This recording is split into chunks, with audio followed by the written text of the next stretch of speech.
সকাল বন্ধুরা, কেমন আছেন আপনারা? অনেক দিন পর আমি আসলাম। প্রতিদিন আসলে ব্লগ করা হয় না, একটু কথা বলা দরকার আসলে, কিন্তু সময় পাচ্ছি না। আমি আছি মোটামুটি। আমার বাচ্চাদের পরীক্ষা আরম্ভ হয়েছে, এখন আমি একটু খাবার নিয়ে বসছি।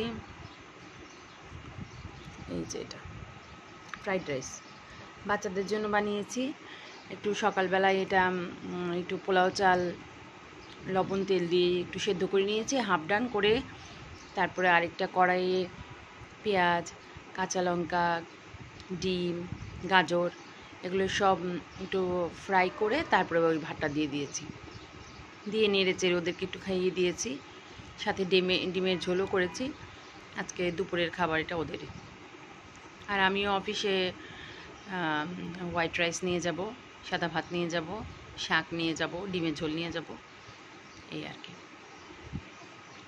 মোটামুটি আমাদের দিনকাল ভালোই চলছে, যদিও আশ্বিন মাস চলে এসছে।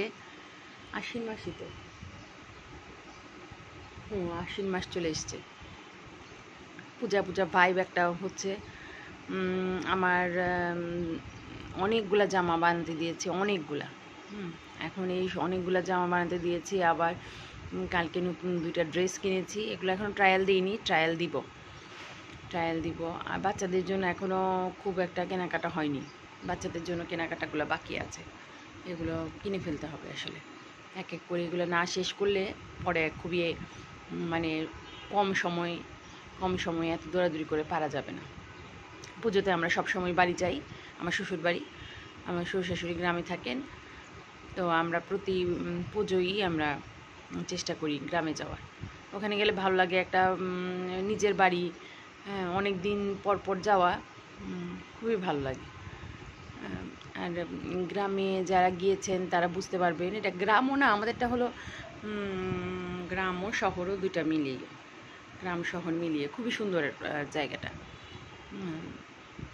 যদি ধরেন ওটাকে আরও মানে মডিফাই করা যেত তাহলে আরও সুন্দরভাবে থাকা যেত। যদিও মানে পুরাতন বাড়িঘর, তাও ভালো লাগে।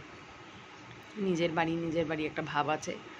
আমার মনে হয় সবারই নিজের গ্রামের বাড়িতে গেলে সবারই মনে হয় একটু ভালো লাগে, আমার মনে হয়। আর আমার বাচ্চারা খুবই খুশি হয়,